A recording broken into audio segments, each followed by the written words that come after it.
Good afternoon. My name is Ann Henderson. I'm here representing Keene Elm City Rotary, and I'm here with two very good friends, Alan Stroshine and Sarah Pelkey. Alan and I are both members of the Keene Elm City Rotary Club.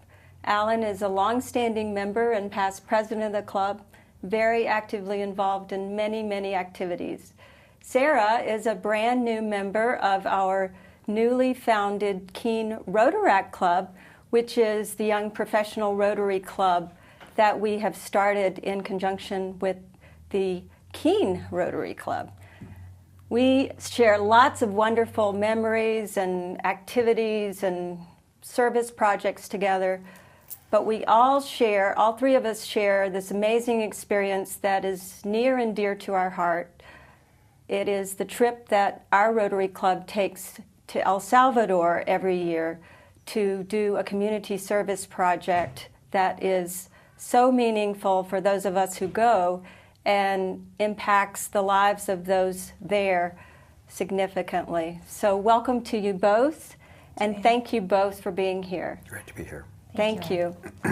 I just wanted to touch a little bit on this whole idea of this amazing experience that we have shared together. I think we all agree that it's life-changing, and it's something that we want to continue. Alan has been on this trip now, I believe, is 10? This was my 15th trip to El Salvador. 15 years. So Alan has represented the Rotary Club in wearing many different hats. And it would be great to learn a little bit more about the history and how we got down there to begin with, and what we're up to now and how that all evolved. It's an interesting story. My first year was 2002 when I was invited by Doug Mealy, who was a member of the Keene Rotary Club, but more importantly, the advisor of the Keene Interact Club.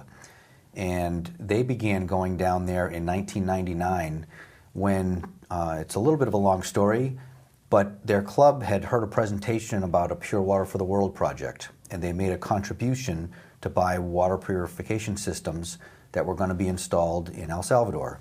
And half jokingly, one of their kids asked Doug, wouldn't it be great if we could go down there to make sure that it was installed and it's being put to good use? And Doug's reaction was, why not? So in 1999, they put together an exploratory group, a small group of interactors and some adult advisors, and embarked on their first trip to El Salvador and met some Rotarians and some Rotaractors in El Salvador who showed them the water purification systems that they had purchased and donated to, but also were introduced to a number of other projects. El Salvador is a third world country in Central America, and you don't have to look too far to find a project that you can help with. So they made some connections and some contacts and found a project that was going to build just a couple homes in one of the outlying villages. And it was such a success, brought back and wanted to do 3 or 4 more homes in 2001.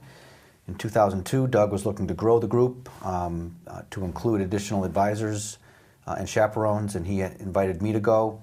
And it just took one trip down there to experience that to get me hooked. Mm-hmm. I'm with you there. This year was my 5th year, which it doesn't even seem possible. Sarah, this was your first year in El Salvador and your first trip ever out of the country. And I know from speaking with you how it just completely changed your life. I know that you rolled up your sleeves, hugged every child, did not miss a beat. I'd love to hear you share some of your personal take on how that felt, being down there for the first time, and just how it felt seeing this village and meeting these people. Absolutely. So, like you said, Anne, this was my first time out of the country, and I really did not know what to expect, especially going to a third world country like El Salvador. It's something that's very nerve-wracking. You just don't know really what you're going to experience. And you can hear it from Alan and all the past people that have taken this trip and how life-changing it is. But you don't really know how impactful it is until you experience it yourself. So, I mean, after the first day of being down there, it was like, this is real and this is an amazing way of life. So the work that we did is just building those houses and socializing with those kids, and seeing the change that you're bringing each day that you're down there is it's very humbling. So coming back, it was a shock. It kind of changes your view on the way you live your life, and I think it changes your character almost. It teaches you to treat people a little bit better and just be a better person all in, all out. So, for me, the kids were my favorite part. You can see how, grateful they are and how excited they are to have you there. So all in all, the experience is very humbling, and I would go back tomorrow if the opportunity presented itself. I think we're all in agreement on that, and as I said earlier, I think we're very fortunate to share that experience and to hope to have it again. Yeah. Alan, I know that there's a lot of back work that needs to go on before we even get down there, and as we've been down there for a number of years, we've become very reliant on people to help us out, to get equipment there.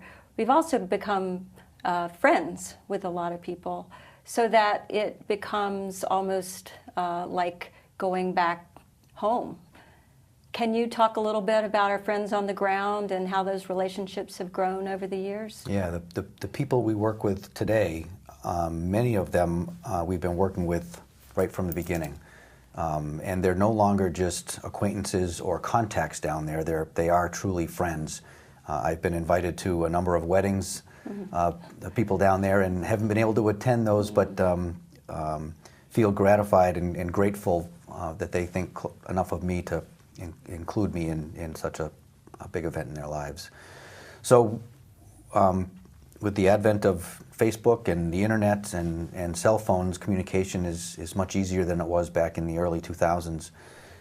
So we keep in very frequent contact with them. They give us updates on the recent projects that we've done, but also look ahead toward planning for future years.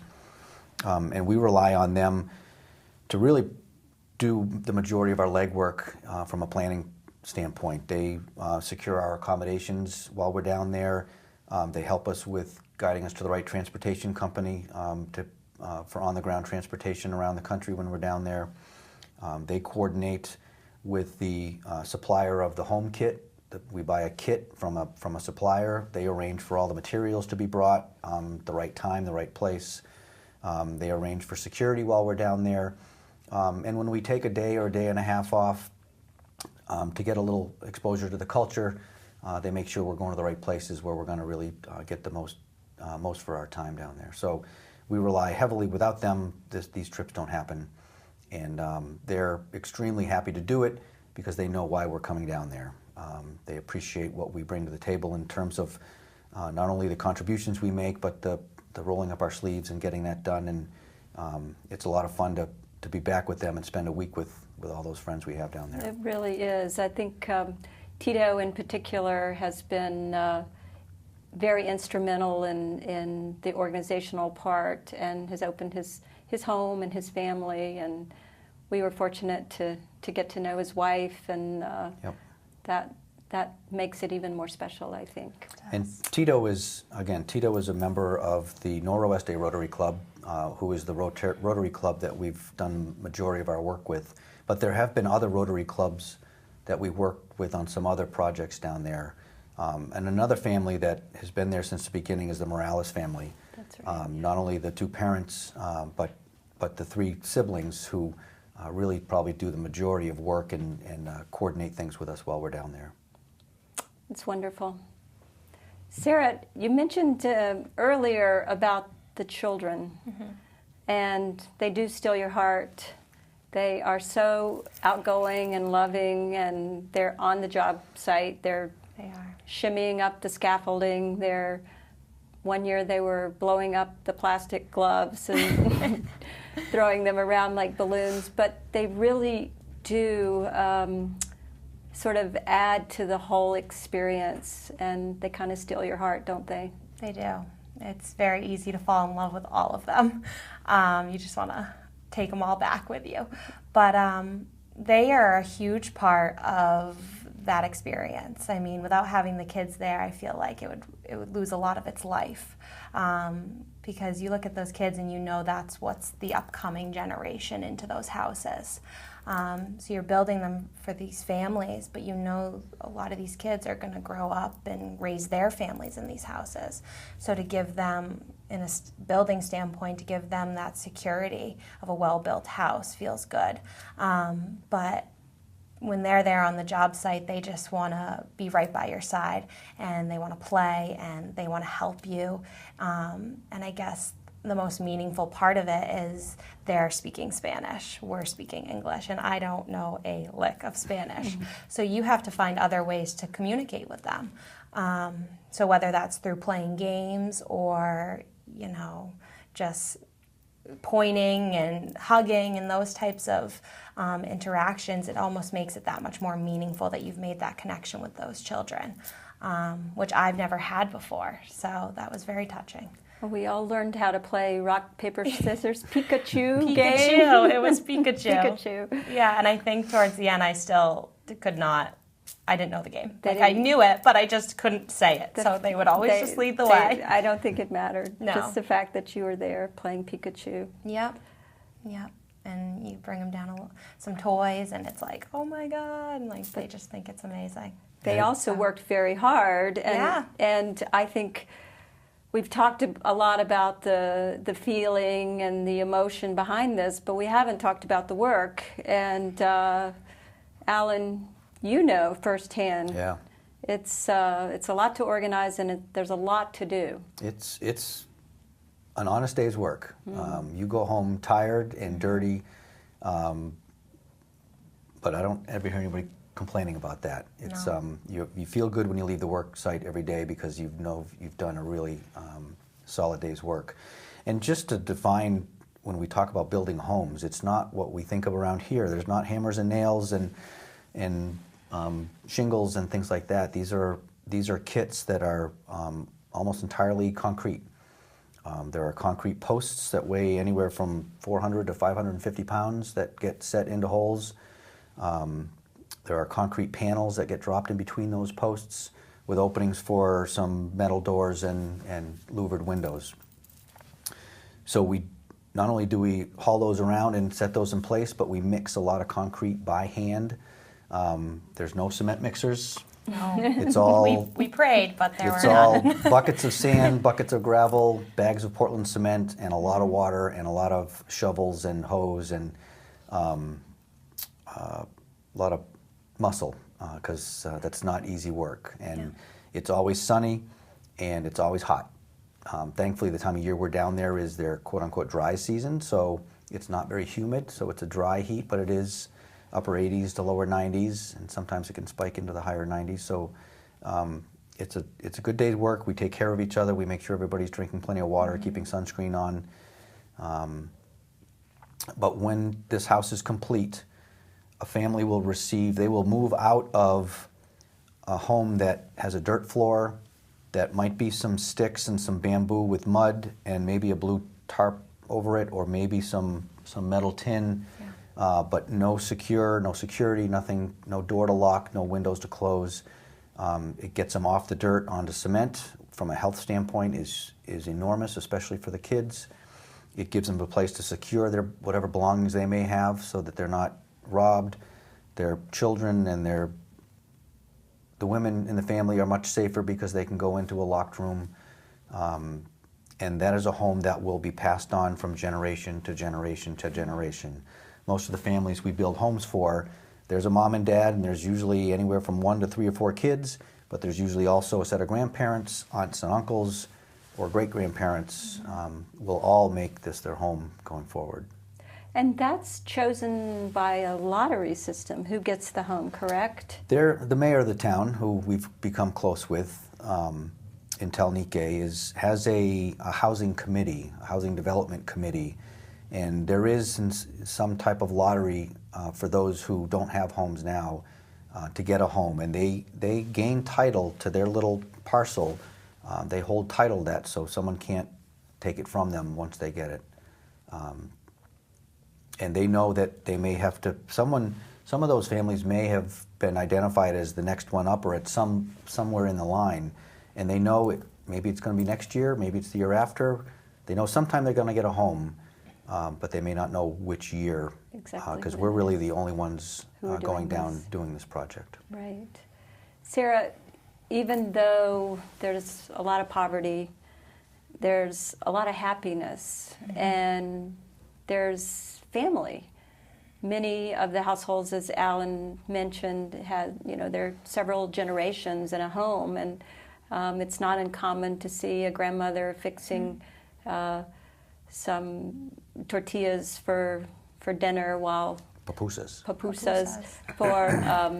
While the older daughter is taking care of the babies. And did that strike a chord with you, that sort of closeness of village life?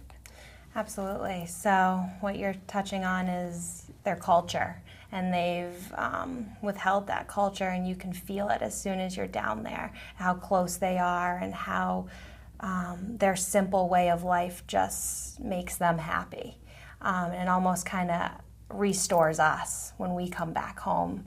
And I think that's what's so eye-opening about it, is the culture that they have down there, is that family, is that love, is that tradition. So that was amazing to see. And I think, like I just said, it really restores us as Americans to come back home and try to do that with our friends and our family. That's part of the experience as well. It is. I think you bring that sort of spirit back with you, for sure. I mean, each day, you're here in America, and some days are really hard to get up for work. But when I was down there, it was like I had a purpose every morning to wake up, and we got up early, and we were on the job site early, but there was a purpose every morning to get up, and because you're doing something that's so good. So definitely a culture down there that's worth learning from. For sure. Well, we have been there. We've shared this experience. We've also seen that there's a lot of work to be done. How do you see, Alan, how do you see the future of that village and the future of our involvement there? What's your vision of how that might look in 5 years? What's interesting is that when we first were introduced to the village of Talnique, I went down with Doug Mealy, and we're kind of scoping out this new project in El Salvador. We had been in another village, San Jose Villanueva, the previous 5 or 6 years. And when I went there, I was shown a hill which was covered in trees and scrub and other foliage. And they said, we have plans to put 100 homes here. And I kind of chuckled inside and said, I'm not sure how we're going to do that. But when I showed up the next year to build the first home there, it had been completely cleared, it had been tiered, and there were sites for 100 homes, which was like it was like a blank canvas. And we have close to 75 homes there now. And so it's easy to see a vision where we finish off the remaining 25 homes that will give 100 families a place to live. And what's interesting is that when we build a home, when we leave, it's not 100% done. It's mostly done. The roof is on. The floors usually are in, but they still have to put the doors in. And to go back to see previous years, the homes and what they've done to it, painted it, planted gardens, brought water to their home, even if it's just one little spigot, maybe brought an electrical line there. And so we've seen this undeveloped hill turn into a place that's got some water, that's got electricity, that's got 75 homes, and has turned into an entire community. So my vision is to finish that community and partner with them to go create the next one. Because we can see how real it is and the impact it has on a large percentage of that village. That's wonderful. I'm with you. Sarah, you already have a vision for the future, I think. Yeah. I would love to have you share that. Yeah, so when we were down there, I had 3 other fellow Rotaract members down there with me as well. And every day when we had to use the restroom, when we were on the job site, we went to the daycare in the village of Talnique. And I think it was like 3 or 4 days in, we were all sitting there looking around, and it is the bare bones of a daycare. There's not much to it. They have a table, they have a few chairs, but other than that, you don't see books, you don't see toys, you don't see much. And myself and a few other Rotaract members said, wouldn't it be awesome to improve this daycare? I mean, this is the children's first experience in education. We should make it the best it can be. So we started bouncing around some ideas on, do we put up a playground? Do we put up some security walls? And it was all just talk at first. And then one night when we went to dinner at Tito's house, he was like, we can absolutely make this happen if this is what you guys want to do as your club. And when we got back to the States here, it was already kicked into gear. So we presented the idea to the Rotaract Club here, and everyone was on board. So we created the International Committee of Rotaract Keene. And we're going to need a lot of guidance from the 2 Rotary clubs. But our vision is to, in the next year, go down there and make some improvements to Talnique's daycare. We've set out a 3-year plan. So each year will be a different project that we take on to improve the daycare, and ultimately it'd be nice to see them have a paid educator in there with a curriculum and really educating these kids that are supposed to technically preschool age. But I think the first step is going to be based around security and fixing the infrastructure of the daycare. So we have partnered closely with the Rotaract Club down in El Salvador, who is completely on board with helping us execute this project. And they're doing a lot of the legwork to find out what it is that daycare needs. They're working with the mayor, they're going to work with Tito, and hopefully we can come up with a proposal on what this is going to look like in the next 2 months or so. So we have a 3-year plan in place to really make a difference with the children in that village. That's so exciting. Yeah, it really is. We're very proud of you for thank you. taking that on. I mean, myself and the Rotaractors are just ecstatic about it, and I can't do this by myself. So, the Rotaract Club we're not even completely a year old yet, and we have so many plans and visions, and I work with some of the most amazing, young professionals in Keene. So I feel very fortunate to have them as friends and teammates to tackle this. It's wonderful. Yeah. The whole idea of service above self is an attitude. It's a mantra for Rotary. Yeah. But I think it's an attitude that the 3 of us share, that it's just somehow ingrained in who we are as human beings. Yeah. There are those who would ask, why El Salvador? And for me personally, I feel like right now, with all the chaos in the world, to go to another place in the world to make a difference, it sort of helps me put that in perspective. I'm just wondering what your view is on that, Alan, how it personally affects you in terms of... Well, it's El Salvador because that's where a water purification system was first brought back in 1999. So, and it's become El Salvador because our connections are there, our relationships are there. There's a lot of help still needed down there, and I don't minimize the help that's needed in other parts of the world. But in this little corner of the world, we've had an impact. We can continue to have an impact. And if we're going to do it, we should do it really well and do it in conjunction with the people who are invested in making improvements, not in themselves, but for their own communities. So that service above self is taken there. And what you heard from Sarah is really one of my primary motivations for going, is every year we bring Interact kids from Keene and from Monadnock, and while we're doing tremendous good to the people down in El Salvador, exposing kids from Keene, Swansea, Richmond, Fitzwilliam, Troy, who live, and I was one of those kids, so I can say this, a fairly sheltered life, exposing them to a third world country and that level of service does change their lives, if not considerably enhances their lives. So that's a big part, is allowing people to, like Sarah, to go down there and see what's available, and then taking what she has to offer to improve it herself. That is a very, very true point. I know for me personally, I have also witnessed within just a week, you can see the transformation of young adults into truly citizens of the world. Yeah.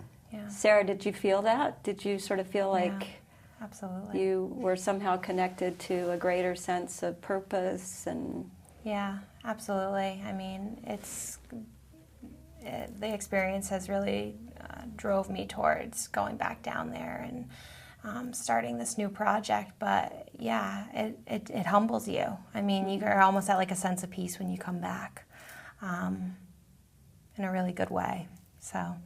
Absolutely. And I am the prime example of sheltered, have not really been a lot of places. I mean, I've traveled a little within the States, but like I said, I've never been out of the country.